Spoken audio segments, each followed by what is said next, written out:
Zay ny amreny vaovao reny fa namoaka fanambarana mikasika ny raharaha Anjozorobe izay nahavoasaringotra ny zanaky ny filoham-pirenena ny fianakavian'i Mandingnisoa izay voalaza fa voatifitra moa zany ny faharoa amby roapolo ny volana Febroary 2024 niona tamin'ireo tompon'andraikitra teo anivon'ny fiadidinan'ny Repoblikan'ny fianakaviana niezaka nitady ny marimaritra iraisa.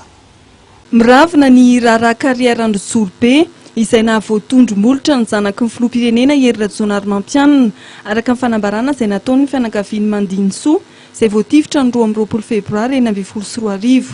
Raha ny fantatra dia nisy ny fampiresana nataony teo anivon'ny fiadidinan'ny Repoblika sy ny fianakavian'i Mandingnisoa. Niravina tanteraka ny olana, nisy ny marimaritra niraisana ary heverin'izy ireo fa tsy tokony hisy intsony ny handritrotra ny raharaha hoy ny fianakavian'i Mandingnisoa. Efa naravina ny raharaha Anjozorobe ka izay minia mbola mivoy anio dia tompony andraikitra mivantana amin'izay teniny fietsika sy zavatra ataony.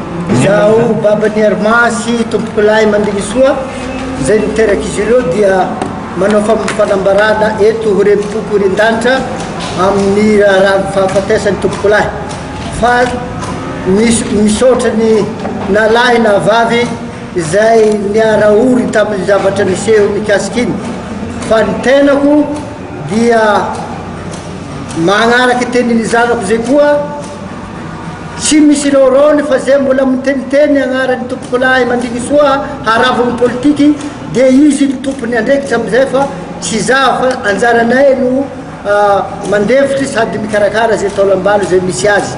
Zay tompoko ny resaka anovako déclaration eto mahababany Mandingnisoa zay alban. Nijanona ny fanambarana fa niravina ny raharaha Anjozorobe ny fianakavian'i Mandingnisoa.